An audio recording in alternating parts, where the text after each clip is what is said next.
Hello, welcome back to WTSF, where I answer questions from r/Street Fighter with in-game examples. I find the common themes for the week on Reddit. You vote for which ones you'd like to see most in a poll, and then I make a video based on that theme. This week, what you'd like to see most is Matchups Part 2. These polls go up every Friday. Follow @YManFGC if you'd like to take part. First question by XXX420 Obama. How do you punish Vega v Skill 2? I just got bot by some Vega spamming this on Wake Up and in Neutral. Anyone have any ideas? There's a relatively new Street Fighter V feature here, where if you go down to the third option after a match, win or lose, you can select begin training with this character. Here it's set up the exact same settings as what we had in that map. So we've got a V-Trigger 1 V-Skill 1 Mika versus a V-Trigger 1 V-Skill 1 Kage. Same costumes, everything. In a match when you're first encountering something, it can feel like it is something that they are spamming and that it might be unbeatable, or you just don't know something specific about it. Quite often a couple of seconds in training mode is enough to figure out what you need to know about that particular thing. So here with a V-Skill 2 Claw, we can record that Claw to just spam that over and over and over again, and even when they're knocked down we can see that that's evading things. But what we can also see with the attack information is that it goes to as much as -6 on block. And now you can clearly see why the opponent was spamming that over and over and over again. It's absolutely your turn and you're not taking it. If they know that you don't know that, they're going to use it. And -6 punishes whatever character you've got, you've probably got something for that. Now if we're recording to do that and block immediately, we can now find things that we can do as punishers for that. Move in particular does vary in spacing, so you are going to want to find things that cover different ranges as well, unfortunately. But even then, -6 is a lot to play with. Next question by PManMI08. What character should I learn alongside my main Seth? Now, of course, the correct answer is whoever you want to play as, but on a competitive level, this might be an opportunity to find your counterpick character. Just going off the data here, Seth seems to struggle quite a lot against Honda. So you can use information like that, or whatever characters you're struggling against personally, to expose some of the weaknesses that your character with your playstyles have. The easy answer there, if you're struggling against Honda, is to pick Honda. However, then if you did get a Honda in a tournament, and your only option is to pick the same character, you're putting your secondary up against their main, and that might not favour you either. We can go another layer deeper there, and we can go, okay, if I struggle against Honda with Seth, what is Honda's worst matchup? Of course, if you believe everything on Twitter, Honda does not have a bad matchup. Going off the statistics here, not real world examples, you can see that Honda struggles against Abigail.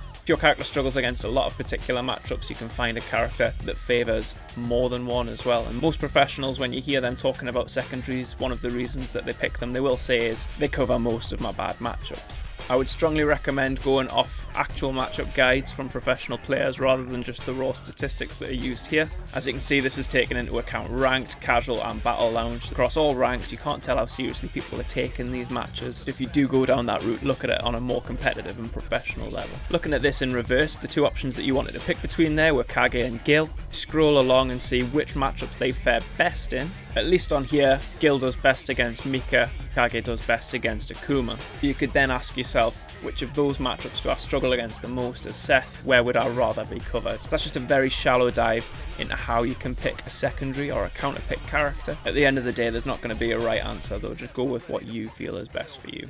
Next question from the Rocket Hornet. How do pros get that good? I feel I'm paralysed by analysis as far as how to be a good player. TLDR, how much of getting good is just playing versus things like looking at frame data and not playing? So longtime professional player and Evo champion Luffy recently posted what he considers to be 4 main components to being a professional player and the things that go into that. And this isn't just a fast track to being able to play well. This is, in his words, how to sustainably become a professional player and maintain it. I'll link to both the French and the English translation of this. I did the English translation myself, and there is a small amount of interpretation in there, so please, this is the original as well if you'd like to see that. But here in the English translation, you can see that there's 4 key elements: rigor, adaptation, ambition, and lifestyle. Straight away, that should be telling you something, that it's not just about how you play in the game. A lot of what Luffy covers here could be broadly referred to as discipline. So you can see here it starts in rigor with learning yourself and learning your character, then understanding some of the finer elements of the game, then understanding your opponents. Useful and effective training, and we've talked about that in the past, making sure that your training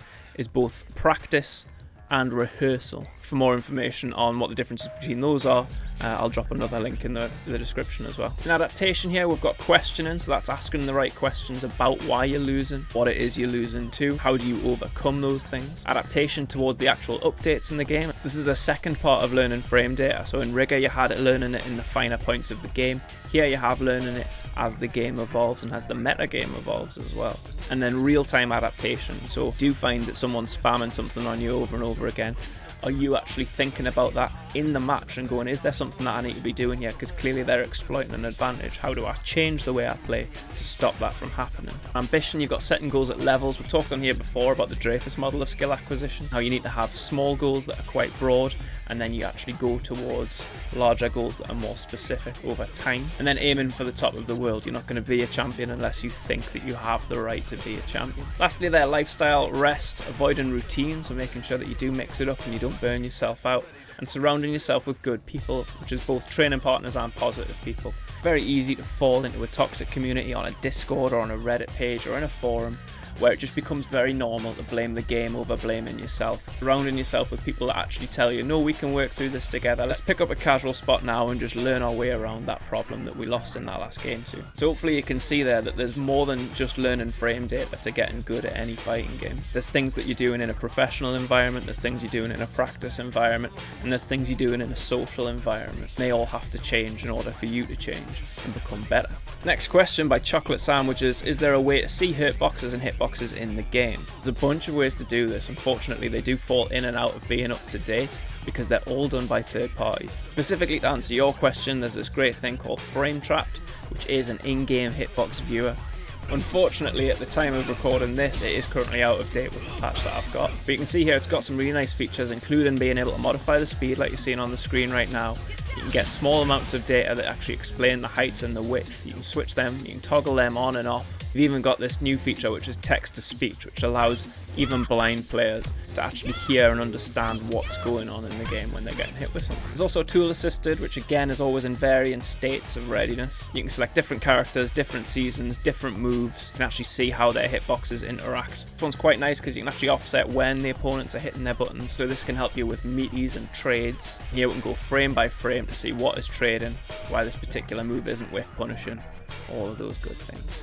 Unfortunately, the other resource that I used to use, Street Fighter Guru, it looks like that's completely gone now. And even though that's been out of date since like Season 2, it was a nice place to see static images of each move and its hitboxes. You can still see remnants of that on Google Images. Aside from that now, you've really only got viewing other YouTube videos of people using things like the Frametrapped tool. Definitely something missing from the community right now. It'd be great for everyone if someone had a more modern option for that. And last question here by Pop Paparazzi 456. Ranked, how to avoid playing the same person. Hi, is there any way to avoid playing the same person you don't want to play, since they don't show you the other party and give you the option to accept, like Arxis games? Banhammer is pretty hard, but other than disconnecting, don't know how to avoid playing someone. So there is ways, but I don't think it would be very on brand for this channel to explain what those are. I 100% condone blacklisting people if they have a bad connection. If they're using particularly notorious online tactics, like picking some of the stages online that will induce lag and slowdown, or if they're deliberately picking costumes and stage combinations that blend them into the background. And a lot of players will just blacklist people these days for not playing grid. It's better for everyone's experience, regardless of how good or bad your internet is, if everyone does just pick grid. I really do think that the right answer for this is to ask yourself why it is that you don't want to play that person again. If, like it's mentioned in the replies here, it is that you just don't want to play against people that are beating you. Careful navigation of characters and players that you struggle with matchup wise is not a sound reason for ranking up. If you're sitting in bronze and you're not getting any higher, and it is because you're always coming up against a Ken and you can't beat that Ken, the right thing to do and the best way to get better at this game is to learn to beat that person. If all you do is blacklist them and fire yourself up the ranks, eventually you're going to have a lot of holes in your games and you're going to have a really awful time playing online, because everyone at a higher level is going to be able to find those holes considerably quicker than a bronze Ken can. While you're in the lower ranks, use those opportunities to improve yourself, harden your gameplay, so that when you do go up the ranks, you're better equipped to deal with higher ranked opponents. And that is it for this week on WTSF. A lot of links this time, so I'll stick loads of stuff in the description if you want to follow up on any of these things, especially things like the hitbox viewer. Thanks Thanks to everyone on Reddit/Street Fighter, the people that support Reddit and the people that support content like this as well. Hopefully we're able to make the players on Reddit better, one question at a time.